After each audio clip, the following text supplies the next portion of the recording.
Hello everyone, my name is Mohit Bhatia and today is a session for class 9. We have already completed chapter number 1, measurement and experimentation, and chapter number 2, motion in one dimension or motion in a straight line for class 9. This is the third chapter we are going to start and the name of the chapter is laws of motion. भाई ये chapter का जो नाम देख रहे हैं law of motion, इस chapter में जो लॉ हमें बताया गया है वो न्यूटन द्वारा बताया गया है। अगर ऐसे बस जानकारी के लिए मैं बताऊं तो मोशन के बारे में बहुत सारी बातें हमें गैलीलियो ने समझा दी थी, बट वो मोशन क्यों होती है, उसके पीछे कारण क्या है, रीजन क्या है, कॉजेस क्या है कि एक बॉडी रुकी हुई बॉडी चल पड़ती है और चलती हुई बॉडी रुक जाती है, इन सब के बारे में बताने वाले जो थे वो न्यूटन थे। उन्होंने अपने 3 लॉ दिए और उस 3 लॉ की मदद से हम लोगों ने एक्चुअली रीजनिफाई करना सीखा कि किस तरीके से हम लोग बता सकते हैं क्या कारण है कि एक चलता हुआ बॉडी रुक सकता है या रुका हुआ बॉडी चल पड़ता है या उसकी डायरेक्शन चेंज होती है and so on, right. So today's topic will be actually discussing the causes of motion, actually कि मोशन क्यों होती है, right. So let's begin with our chapter number 3, laws of motion, and expect all of us are prepared with copy and pen. भाई सारे ध्यान, सारा कुछ focus board पर दे भाई। So let's start with the first thing first, and the first topic of this chapter, which is very important. What is force? What is force? और इस force के बारे में जिसने हमें बताया था वो भी न्यूटन का फर्स्ट लॉ था। उस लॉ पर जाने के पहले फोर्स का बेसिक डेफिनेशन हम लोग क्या जानते हैं आज के दिन में वो पहले देख लें। हम लोग बोलते हैं force is that physical cause which changes और tends to change either the size और द शेप और द स्टेट ऑफ रेस्ट और of motion of the body.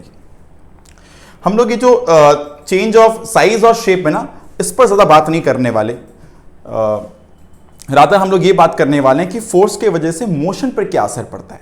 Size या शेप चेंज वाला जो फैक्टर है उस पर उतना डिटेल हम लोग नहीं करेंगे, ठीक है। हम लोग रादर ये फोकस करेंगे भाई फोर्स के वजह से किसी भी एक बॉडी का स्टेट ऑफ मोशन चेंज होता है। एक बॉडी रेस्ट पर होता है तो मोशन में आ जाता है, एक मोशन वाला बॉडी रेस्ट पर आता है, तो उसके पीछे जो मेन कॉज है, द कॉज इज फोर्स। तो force is the cause behind the change of state of rest और of motion, right. So let's begin with what are the effects of forces rather. So what can force do? It can change the state of rest or motion of the body, that is it can produce motion in the body. मतलब अगर एक body rest पर है और वो motion में अगर आ गया, जैसे हम लोग बैठे हुए थे और उठ के चलने लगे, या फिर एक रुकी हुई गाड़ी चल पड़ी, राइट, या फिर चलती हुई गाड़ी रुक जाए, ठीक है। हम लोग कोई भी एक बॉल को मारे, क्रिकेट खेल रहे हैं, बॉल को हिट किया गया और बॉल थोड़ी देर रोल करने के बाद रुक गया, ठीक है। या फिर तुमने फैन ऑन किया था, फैन काफी देर घुमा, फैन ऑफ किए और थोड़ी देर में फैन घूमना बंद हो गया, राइट। ये रेस्ट से मोशन में आना, मोशन से रेस्ट में जाना, या फिर तुम सीधे रास्ते पे चले थे और तुमने डायरेक्शन चेंज किया, you took a left turn और you took a right turn और you went for any change in direction of your motion. इस सब के पीछे जो कारण होते हैं वो होता है फोर्स। एग्जाम्पल लेते हैं नंबर 1, जब हम लोग बैठे हुए थे और चलना स्टार्ट करते हैं तो हम लोग क्यों चल पाते हैं? हम लोग कहते हैं जमीन से, ग्राउंड से हमें एक फ्रिक्शनल फोर्स मिलता है, ठीक है, हमें ग्राउंड से फ्रिक्शनल फोर्स मिलता है। अगर हम लोग बोलते हैं कि एक गाड़ी चल रही थी, वो रुकी, थोड़ी देर बाद आगे जाकर हम लोग ने ब्रेक पकड़ा, ब्रेक लगाया, तो ब्रेक की वजह से क्या हुआ, हम लोग को रास्ते से फ्रिक्शनल फोर्स मिला, राइट। अगर एक बॉडी को हम लोग ऐसे रिलीज करें एक हाइट से और छोड़े तो ये बॉडी नीचे गिर रही है, रिलीज करने से एक बॉडी नीचे गिरती है, नीचे क्यों गिर रहा है? बिकॉज उस पर ग्रेविटेशनल फोर्स लग रहा है, ठीक है। एक मैग्नेट का नॉर्थ पोल और मैग्नेट का साउथ पोल पास पास रख दिया तो दूसरे की तरफ अट्रैक्ट होता है, दोनों पहले रेस्ट पर थे फिर मोशन में आ जाएंगे। क्यों आया? बिकॉज ऑफ मैग्नेटिक फोर्स काम किया। तो there are various types of forces, ठीक है, जिस पर हम लोग बात करने वाले हैं आगे, बट फोर्स ही कारण है, it is the cause because of which state of rest comes to the state of motion or state of motion again comes to the state of rest or then there is a change in direction of motion, ठीक है ना। ये सब करवाने वाला कौन है? ये सब करवाने वाला फोर्स है। जहां फोर्स प्रिवेल करेगा वहां पे change of state of rest होगा या स्टेट ऑफ मोशन होगा या डायरेक्शन चेंज होगा। It can change the size और shape of the body, that is it can change the dimensions of the body also. तो फोर्स की वजह से ही हम लोग शेप चेंज देखते हैं। जैसे एग्जांपल लो, मैंने कोई बॉडी को पकड़ा और दोनों तरफ से दबाया इस तरह, या एग्जाम्पल लो, जब दो बॉडी कोलाइड करती है, कोई एक्सीडेंट होता है, जब दो बॉडी एक्सीडेंट कभी एक दूसरे से टकरा जाते हैं, एक्सीडेंट होता है, कोलिजन होता है, तो दिखता है ना वहां पे सामने गाड़ी के पार्ट में कुछ शेप चेंज आता है। सब बताओ, अगर मेरा माथा दीवार से भिड़ जाए या किसी का माथा दीवार से भिड़े तो तुम्हारे माथे पे क्या हुआ, एक फोर्स लगा, उस फोर्स की वजह से क्या हुआ, तुम्हारे माथा का भी थोड़ा हुलिया बदला, शेप चेंज हुआ, है ना, राइट। इस तरह से हम लोग अपने आसपास इमेजिन कर सकते हैं और एक तरह से है ना चेक कर सकते हैं कहाँ कहाँ पर चेंज ऑफ शेप दिखती है बिकॉज ऑफ फोर्स। तो keep on thinking this, rather उतनी सारी बातों पर ध्यान ना देके हम लोग का प्राइमरी डिस्कशन इसी पर ही रहना चाहिए, उधर फोकस हम लोग को चेंज नहीं करना है। फोकस रखना है कि भाई चेंज ऑफ स्टेट कैसे होता है, स्टेट ऑफ रेस्ट या स्टेट ऑफ मोशन में चेंजेस कैसे लाया जाता है बिकॉज ऑफ फोर्स, इस पर ही प्राइमरी बातें रहेंगी, ठीक है। So now kinds of force, there are two kinds of force, number 1 contact and number 2 non contact. Now let's talk about contact force first, let's talk about contact forces first. तो what is contact force? The force which are applied on bodies by making a physical contact are called the contact forces. जहां पे भी contact होता है, touch करता है body एक दूसरे से और तब वो फोर्स लगे, तब हम लोग बोलेंगे वहां पे कॉन्टैक्ट फोर्स काम कर रहा है। इसके एग्जांपल्स हो गए जो हम लोग के सिलेबस में है, frictional force, normal reaction force, force of tension, force exerted by spring और force exerted on two bodies during collision. Okay, तो what is frictional force? What is frictional force? एक एक करके सारी बातों को समझते हैं कि फ्रिक्शनल फोर्स कहां दिखती है भाई। फ्रिक्शनल फोर्स कहां दिखती है? तो when a body slides over a rough surface, a force starts acting on the body in a direction opposite to the motion of the body along the surface in contact। भाई example ले रहे हैं कि अगर हम लोग कहीं पर अपना अगर जब पैर रब कर रहे होते हैं, घस रहे होते हैं, या फिर मैं बोर्ड पर भी जब मैं कुछ लिख रहा हूं, मैं बोर्ड पर जब भी कुछ लिख रहा हूं तो मेरे इस पेन पर एक तरह का फ्रिक्शनल फोर्स लग रहा है, एक तरह का फ्रिक्शनल फोर्स लग रहा है। कैसे? मैं पेन को आराम से नीचे लेके जाना चाह रहा हूं पर मेरे पेन को ना थोड़ा रुकावट हो रहा है, इट इज गेटिंग ऑब्स्ट्रक्टेड। और अगर यहां पे फ्रिक्शन नहीं होता ना तो हम लिख भी नहीं पाते बोर्ड पर। हम लोग लिख पा रहे हैं ना बोर्ड पर, it's all because of friction, ठीक है, it's all because of friction. तुम कोई भी चीज को पकड़ते हो, ग्रिप आता है ना, it's also because of friction. तुम जो बैठे हुए थे और चलने लगे तो तुम्हारा पैर स्लिप नहीं कर गया, इट्स बिकॉज ऑफ फ्रिक्शन। और शायद ये एग्जांपल याद होगा कि हम लोग कोई केले के छिलके पे जब पैर रखते हैं और स्लिप करके गिर जाते हैं, क्योंकि उस समय वहां पे हम लोग को फ्रिक्शन नहीं मिलता है। तो अगर हम लोग को फ्रिक्शन चाहिए, मतलब हम लोग को वॉकिंग करना है, कहीं से कहीं जाना है, तो हमें फ्रिक्शन वहां पर चाहिए, ठीक है, तभी वॉक कर पाएंगे। सो whenever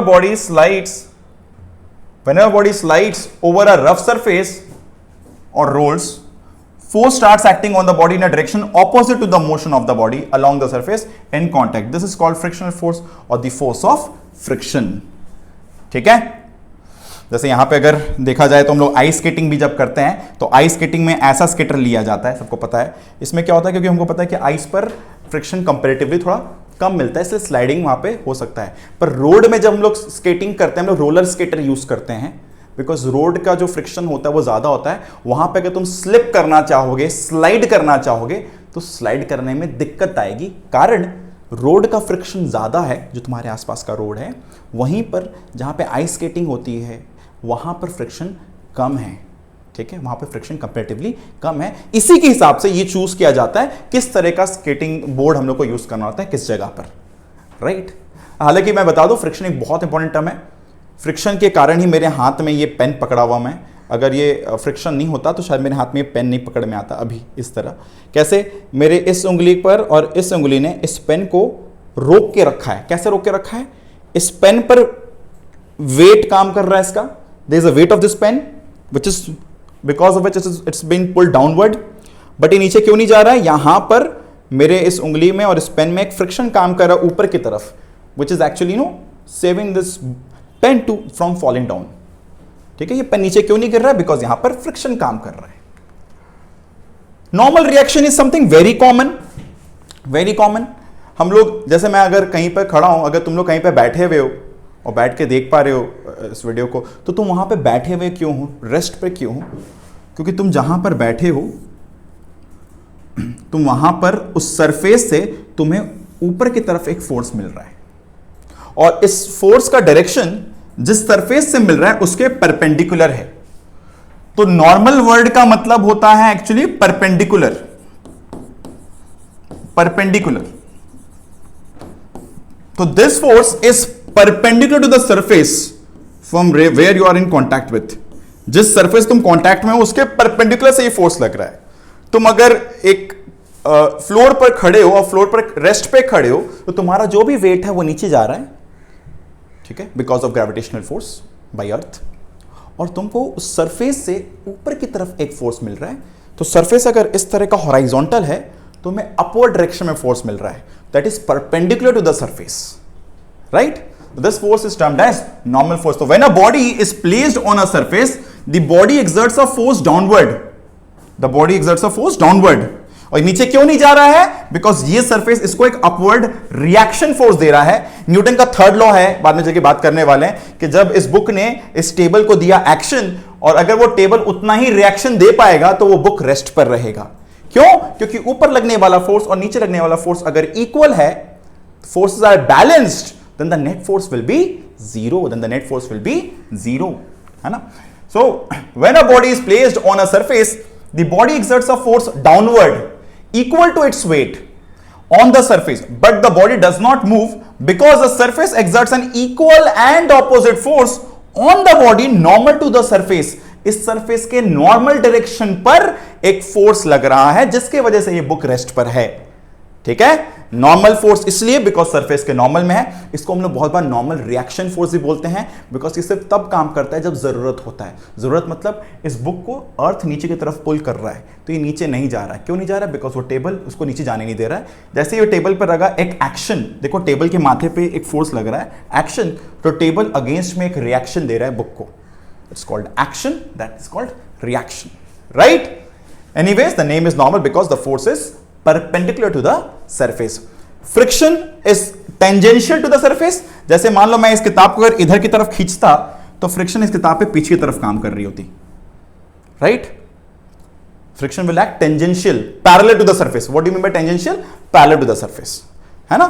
And normal force will act perpendicular to the surface, right? Okay. Next, tension force as applied through strings. Tension force as applied through strings. By the way, भाई टेंशन फोर्स हमेशा pulling force होता है। जैसे example लो, एक रस्सी से एक block इस तरह से हैंग कर दिया गया, राइट। तो अब अगर ये ब्लॉक नीचे की तरफ मूव नहीं कर रहा है, क्यों नहीं मूव कर रहा है? बिकॉज ये जो स्ट्रिंग है ये से ऊपर की तरफ फोर्स दे रही है, ठीक है। अच्छा, रस्सी कभी ना किसी को पुश नहीं कर सकती, it can only pull things.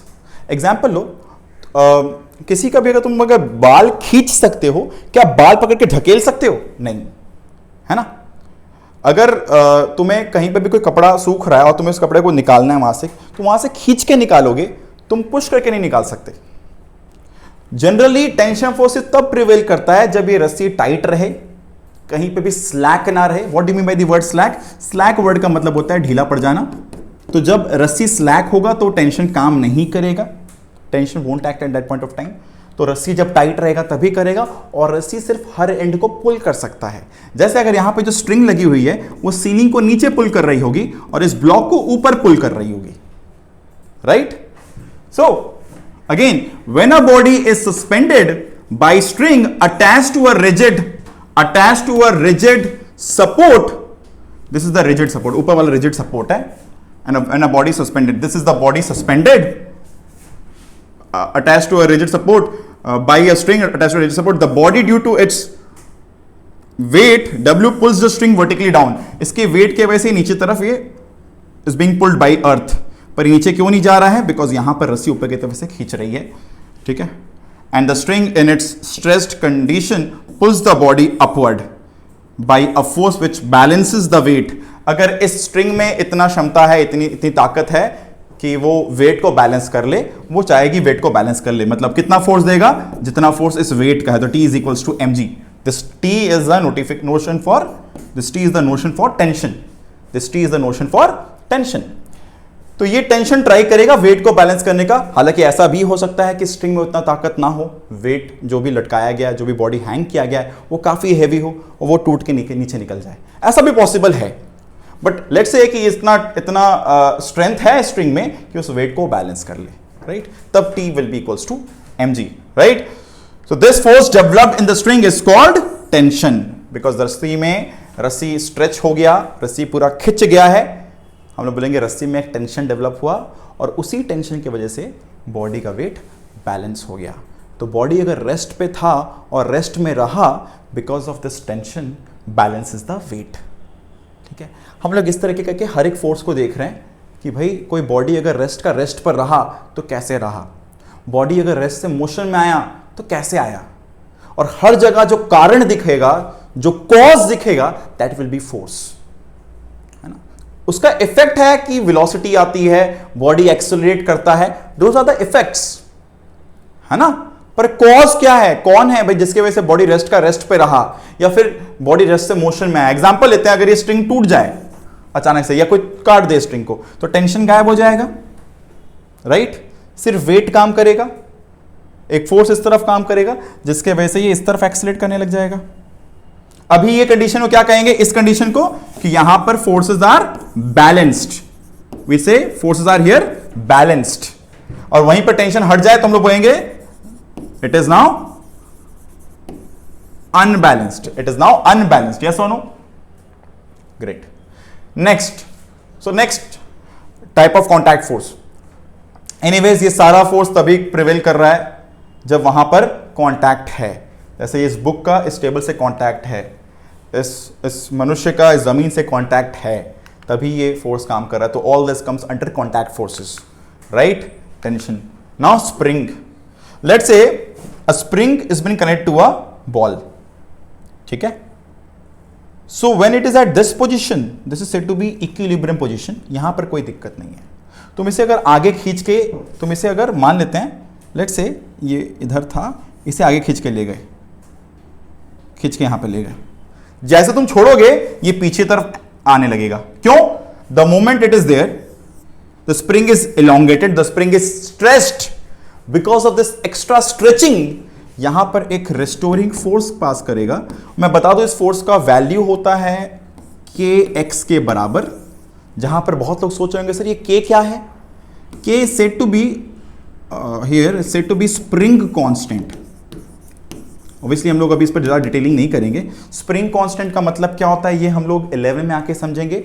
Generally spring तरह तरह के होते हैं, है ना। तुम्हारे पेन में भी स्प्रिंग होता है, जिसमें जो पेन ऐसा वाला यूज़ करते हो ना, इसमें बटन होता है पीछे, और तुम जिस सोफा में बैठते हो उसमें भी स्प्रिंग होता है, बाइक के सॉकेट्स में भी स्प्रिंग होता है सामने में, है ना। गाड़ियों के सॉकेट में भी स्प्रिंग होता है, राइट। हर स्प्रिंग अलग अलग तरह के थिकनेस का, अलग अलग टाइटनेस से, अलग अलग मटेरियल से बनाया जाता है। तो स्प्रिंग के स्ट्रेंथ पर डिपेंड करता है ये स्प्रिंग कांस्टेंट। तो that is like a constant which depends on manufacturing factors, कि भाई किस तरह मैन्युफैक्चर किया गया है। पेन का स्प्रिंग पतला सा होता है, उसमें ज़्यादा कुछ दम नहीं होता है, उसके के की वैल्यू छोटी सी होती है। वहीं पर गाड़ी का स्प्रिंग थोड़ा बड़ा होगा, है ना, ऑब्वियसली काफ़ी ज़्यादा बड़ा होगा। सोफा का स्प्रिंग अलग तरह का होगा, and so on. And what is this x? This x is the deformation from the equilibrium position. कितना आगे तक खींच लिए, right? So when you stretch the spring from its mean position, there is a force acting, and the value of this force at this point is F equals to kx। बहुत सारे जगह पे minus sign दिया जाता है। Minus sign ये बताता है कि अगर स्प्रिंग इस तरफ गया तो फोर्स इस तरफ काम करेगा, अगर ये ब्लॉक इधर की तरफ आ जाएगा तो स्प्रिंग इस तरफ काम करेगा। दिख रहा है यहाँ पे, देखो, जब इधर आया तो स्प्रिंग इधर काम कर रहा है, जब इधर गया तो इधर काम कर रहा है। एक चीज और ध्यान देने वाली बात है, एक और चीज ध्यान देने वाली यहां पर चीज है भाई, वो ये है कि ये एरो देखो, जैसे से पास आ रहा है छोटा हो रहा है, देखो ये दूर जा रहा है एरो बड़ा हो रहा है, पास आ रहा है एरो छोटा हो रहा है, फिर दूर जा रहा है एरो बड़ा हो रहा है, पास जा रहा है एरो छोटा हो रहा है, दूर जा रहा है एरो बड़ा हो रहा है, छोटा हो रहा है, छोटा हो रहा है, अब इस तरफ बड़ा हो रहा है, बड़ा हो रहा है, फिर छोटा हो रहा है, छोटा हो रहा है, इस तरफ जा रहा है, बड़ा हो रहा है, बड़ा हो रहा है, बड़ा हो गया। तो जितना ये दूर रहेगा मीन पोजीशन से, उतना बड़ा x होगा, उतना बड़ा फोर्स काम करेगा। मतलब this force, the spring force depends on deformation, कितना डिफॉर्म किया वो स्प्रिंग, कितना दूर गया मीन पोजीशन से, राइट। मीन पोजीशन जितना दूर जाएगा उतना बड़ा फोर्स पास करेगा, जितना पास रहेगा मीन पोजीशन के उतना छोटा फोर्स पास करेगा। And it is equals to F is equals to K times x, where K is said to be spring constant. इसके बारे में ज्यादा डिटेल करने की जरूरत नहीं, बस नाम जान के रखोगे तो भी तुम्हारे सिलेबस का काम हो जाएगा। Knowing this formula is just for the sake of information, किसी को अगर मन करे जानने का तो जान सकते हैं। यहाँ माइनस साइन होता है डायरेक्शन के लिए, कि अगर डिफॉर्मेशन इस तरफ तो फोर्स इस तरफ, डिफॉर्मेशन इस तरफ तो फोर्स इस तरफ, right. So if one end of the spring is either stressed or compressed मतलब deformation हुआ, the spring exerts a force opposite to the direction of displacement of its free end. The magnitude of this force is directly proportional to the magnitude of the displacement. ये जो force है ये proportional है किसके? Displacement के, है ना? The force is directly proportional to the magnitude of displacement. कितना डिस्प्लेस करते हो, जितना ज्यादा डिस्प्लेस करोगे उतना बड़ा फोर्स का पास करेगा जिसको रिस्टोर करवाना चाहेगा. This is called restoring force. Okay. Now this is the last case from the contact force. Force during collision. By the way, force during collision generally is a type of normal force only. है ना? जब दो body टकराते हैं, when they collide, there is a large force acting on each other for a very small span of time. जब एक accident होता है, that's a type of collision. कोई अगर तुमको अचानक से चाटा मार दिया, somebody slaps you, it's like collision of the hand with the face. Third से कोई चाटा मारा, वो भी एक collision ही है, धक्का लगा, है ना भाई? कोई तुम्हारा माथा कहीं दीवार से भिड़ जाए या तुम किसी से टकरा जाओ, that is also a type of collision. It's like a large force acting for a very small span of time. It's called force exerted during collision. हालांकि मैं इससे नॉर्मल फोर्स के अंडर में ही लेता हूं. मैं बोलता हूं यहां पर भी एक तरह का नॉर्मल फोर्स ही लग रहा था. जब दो बॉडी कांटेक्ट में आए तो सरफेस के परपेंडिकुलर में वो भी धक्का उसको मारा, ये भी धक्का इसको मारा, ये इसको धक्का मारा, ये इसको धक्का मारा, तब अलग हो गए फिर, है ना? तो when two bodies collide, they push each other. As a result, equal and opposite forces act on each body.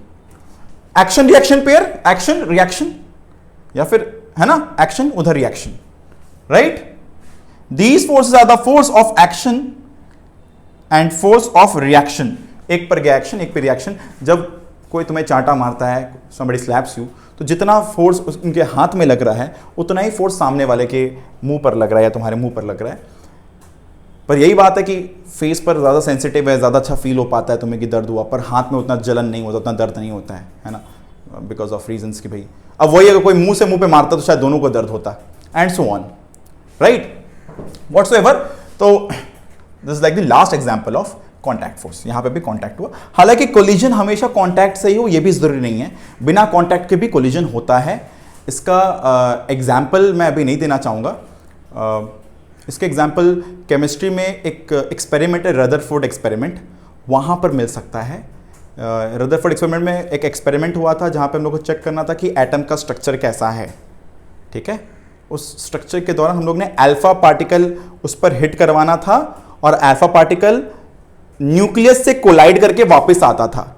दो अल्फा पार्टिकल न्यूक्लियस से कभी फिजिकल कॉन्टैक्ट में नहीं आता था, बट हम लोग बोलते थे वहाँ पे भी कोलिजन हो रहा है. Will ignore this topic of collision of non-contact force. We'll talk about this at some other standard, not in this standard of our discussion. आगे कभी इस पर बात करेंगे कि कोलिजन बिना कॉन्टैक्ट के भी होता है, ठीक है? अभी बात नहीं करेंगे इस पर. So let's now talk about non-contact force. The force experienced by bodies even without being physically touched are called non-contact. तो इसके तीन मेन एग्जांपल्स है अपने स्टैंडर्ड पर, ग्रेविटेशनल, इलेक्ट्रोस्टैटिक एंड मैग्नेटिक. हालांकि हायर स्टैंडर्ड पर एक और फोर्स का बात होता है, वो है nuclear force. Nuclear force nucleus के अंदर प्रिवेल करता है, वो भी एक तरह का नॉन कॉन्टैक्ट फोर्स है, ठीक है? पर उस पर अभी बात नहीं करेंगे. Gravitational force, electrostatic force and magnetic force are the three non contact force. बिना कॉन्टैक्ट के भी काम कर जाता है इन लोग, बिना एक दूसरे को टच के भी काम करेगा. एग्जांपल लेते हैं, एक बॉडी है, अर्थ से एक दूरी पर है, सरफेस से काफी दूर पर, जैसे हम लोग ही मान लेते हैं, हम लोग सेकंड फ्लोर पर भी है, we are not in contact with the earth surface, still mother earth will attract us, right? That's an example of gravitational force. दो ग्रेविटेशनल फोर्स का जनरल मीनिंग है कि दुनिया में कोई भी दो मास m1 m2 will obviously attract each other. And the formula for this is given to us by Newton's law of gravitation. The formula is G m1 into m2 by r square, where m1 and m2 are the masses and r is the separation between them, and this G is a universal gravitational constant. It's a famous constant called universal gravitational universal gravitational constant, and the value of this g is 6.67 10 to the power minus 11 Newton meter square by kg square, right? Newton meter square by kg square. So the force experienced by bodies even without being physically touched are called non-contact force, है ना? And the first example I talked about gravitational force. हर दो मास, दुनिया में हर दो मास में ये force काम करता है, बट ये हर जगह तुम्हें फील इसलिए नहीं होता क्योंकि ये जो g की वैल्यू है ये काफी छोटी है, 6.67 10 to power minus 11, which means actually 0.10 1 2 3 4 5 6 7 8 9 10 6 6 7. This is the value of capital G, which is very small. और ये सिर्फ तब दिखेगी जब मास यहां पे जो इन्वॉल्व हो काफी बड़ा हो, जैसे मास ऑफ अर्थ. अगर mass of earth and the other body is even small, then also no it can be observed. समझ आ रहा है कि नहीं आ रहा है? एक्चुअली फॉर्मूला ये है ग्रेविटेशनल फोर्स के लिए. तरह तरह के फोर्स होते हैं भाई, contact forces, non contact forces. Non contact में 3 तरह के फोर्स हैं, gravitational, electrostatic, magnetic. Right? Right? So non contact forces are of 3 types, gravitational, electrostatic and magnetic. Gravitational force में सबसे जनरल फॉर्मूला जो होता है वो है m1 और m2 है, कोई r के सेपरेशन पर है तो इन दोनों में भी एक अट्रैक्टिव फोर्स प्रिवेल करेगा और उस फोर्स की वैल्यू होगी gm1 into m2 by r square, where r is the separation, m1 and m2 are the individual masses, where g is universal gravitation constant. Right? So let's then talk about it in terms of weight only right now. So in universe, each particle attracts the other particle due to its mass. Right? This force of attraction between them is called gravitational force, which I said little while ago. कि हर दो मास में ये force काम कर रहा होता है दुनिया में, हर दो मास में. मतलब मेरे में और इस बोर्ड में भी काम कर रहा है, मेरे में इस रिमोट के बीच में भी काम कर रहा है. बट इस रिमोट का मास और इस पेन का मास, मेरे मास, हम लोग का मासेस इतना बड़ा नहीं है कि इस कैपिटल जी के जो के वजह से जो छोटापन आ रहा है उसको हम लोग झेल पाए. मतलब this value of g so small कि भाई अगर let's say if my mass is even 100 kg, which is not actually, है ना, and the mass of this let's say remote और whatever surrounding me is let's say 100 kg, again ये 100 kg से बहुत छोटा है, बहुत छोटा है rather, and the value of G is 6.67 10 to power minus 11. Let's say the separation between me and this is 1 meter, let's say. Even in that case, this value is 6.67 10 to the power minus 7 newtons, which is still very, very, very small. 6.67 minus 7 newton मतलब 0. बहुत सारा 0, 60667 newtons. That is the force acting between me and this remote if both of us are even of 100 kg mass. समझ आ रहा है कि नहीं आ रहा है? मतलब ये जो जी का वैल्यू इतना छोटा है ना, इसके वजह से हम लोग बहुत जगह ये ग्रेविटेशन फोर्स को फील नहीं कर पाते. इससे कई गुना बड़ा हम लोग के आसपास फ्रिक्शन है जो हम लोग के मोशन को अपोज करता है, हम लोग के सरफेस में स्लाइडिंग मोशन को अपोज करता है. तुम्हारा पैर स्लिप नहीं करता है, क्यों? Because of friction. वो हम लोग के रिलेटिव मोशन को, ग्राउंड पे तुम्हारा पैर स्लिप ना करे उसे रोकता है ना. तुम अगर रेस्ट पे हो तो चाहेगा वो रेस्ट पे ही रखे, वो तुम्हें रोक के रख रहा है, अटका रहा है. Right? And there many more examples of friction. पता लग गया है फ्रिक्शन कितना हेल्पफुल है, कितने जगह पर हम लोग इसको रियलाइज कर सकते हैं बहुत सारे एग्जांपल्स का बात करके. ठीक है, अभी नहीं, बस समय समय पर हम जरूर करेंगे इस पर और बात. So in universe, each particle attracts the other particle due to its mass. This force of attraction between them is called gravitational force. And the formula which I said is, everyone can note this formula, gm1 into m2 by r square. अब इन दो में अगर एक मास अर्थ हो जाए, let's say one of the mass is earth. I'll just tell you for your information purpose only, mass of earth is approximately 5.89 10 to the power 24 kg perhaps. This is the mass of earth, approximately 6 10 to the power 24 kg. And let's say the radius of earth, and let's say we measure the distance from center of the earth to that body, है ना, center of the earth to that body. हम लोग अर्थ के surface से कितना होंगे? 100 metre ऊपर होंगे अगर तुम बहुत ऊपर के फ्लोर्स पे भी रहते हो, 100-200 मीटर होंगे. I'll tell you radius of earth is approximately 6400 kilometers or 6.4 10 to the power 6 meters. This is the radius of Earth. ठीक है? So when you plug in the value of G, me and r square, you can see the value of mass of Earth is 10 to the power 24, जिसके वजह से यहां पर अर्थ के साथ हम लोग का ग्रेविटेशनल फोर्स फील हो पाता है।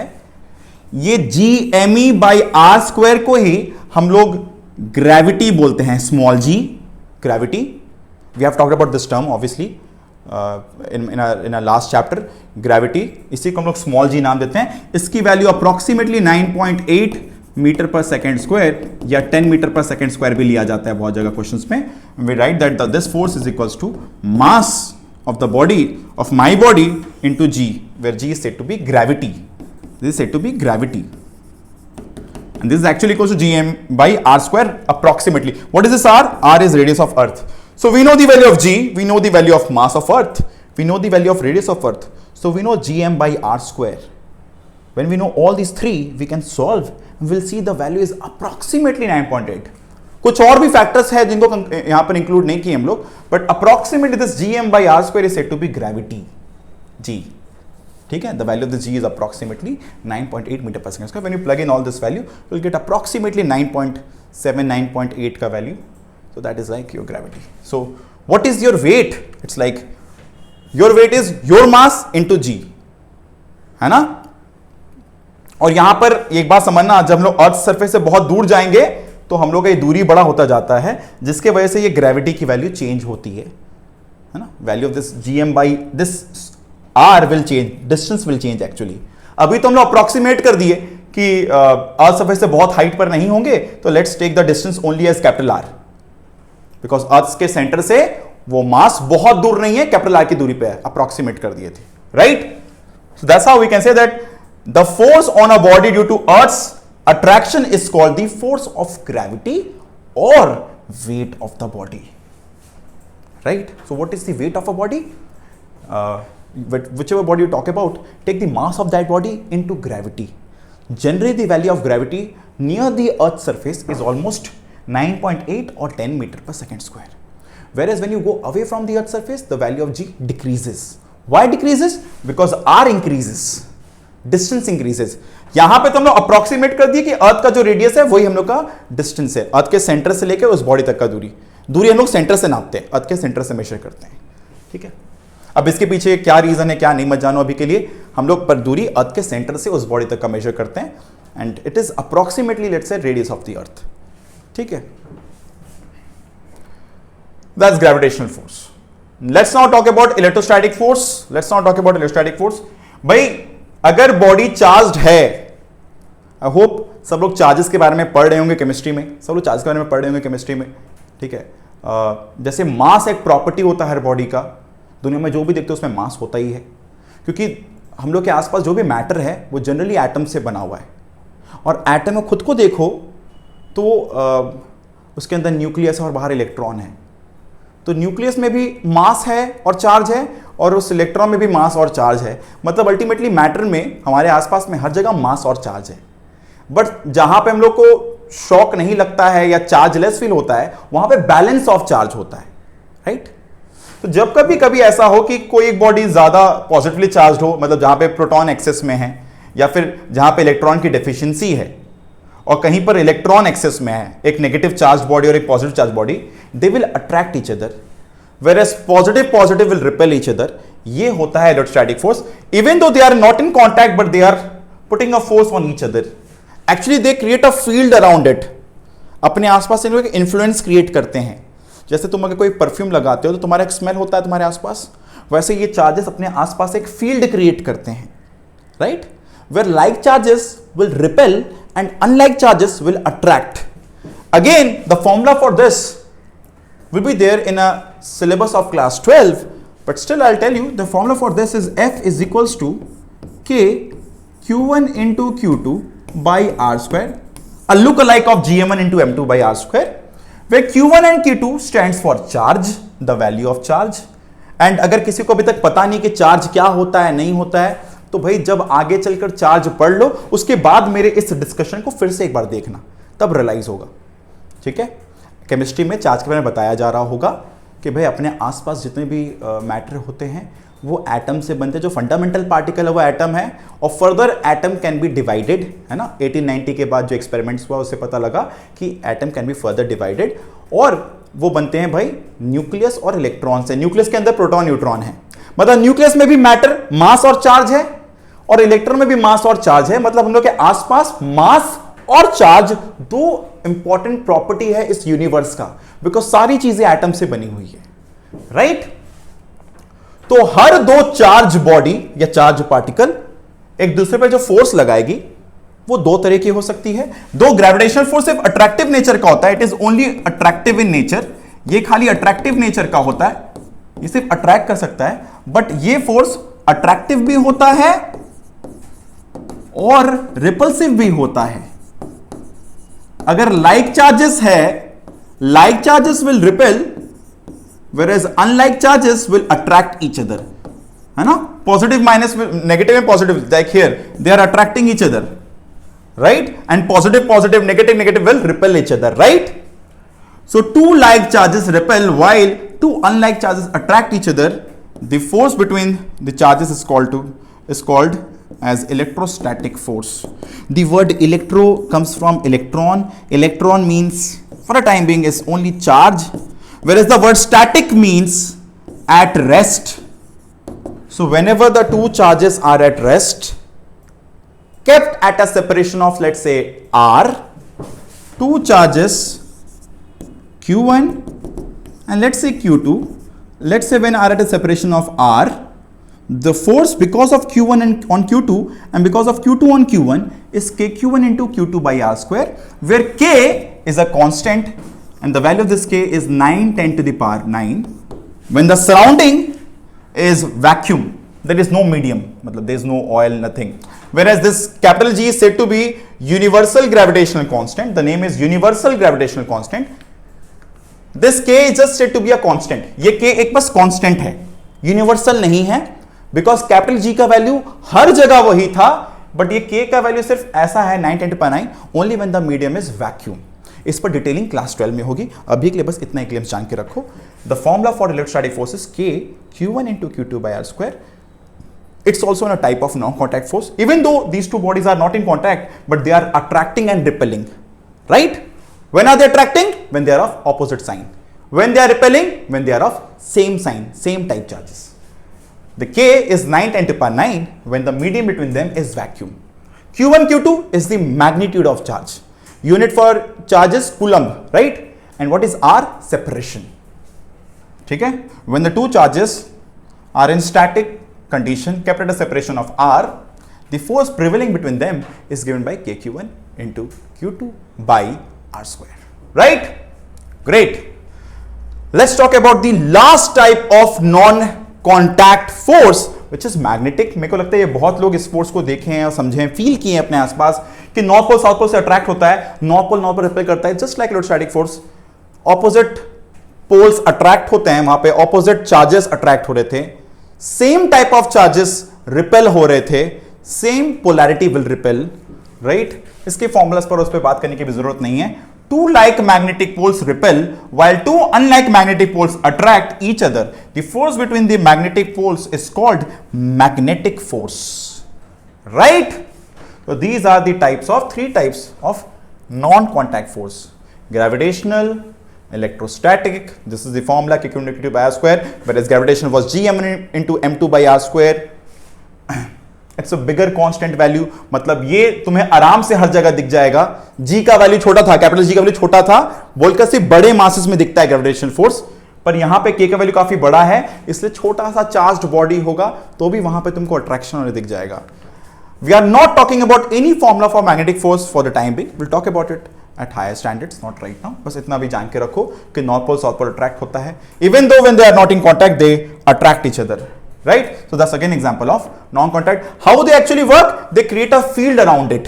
They actually create a field around it. जैसे मैग्नेटिक फील्ड बनता है अपने मैग्नेट के आसपास, इलेक्ट्रिक फील्ड बनता है इन चार्जेस के आसपास, मासेस अपने आसपास ग्रेविटेशनल फील्ड बनाते हैं, right? They create an influence. They create an influence field around it, right? So general characteristic of non-contact force. Okay, the gravitational force is always of attractive nature, which I said you.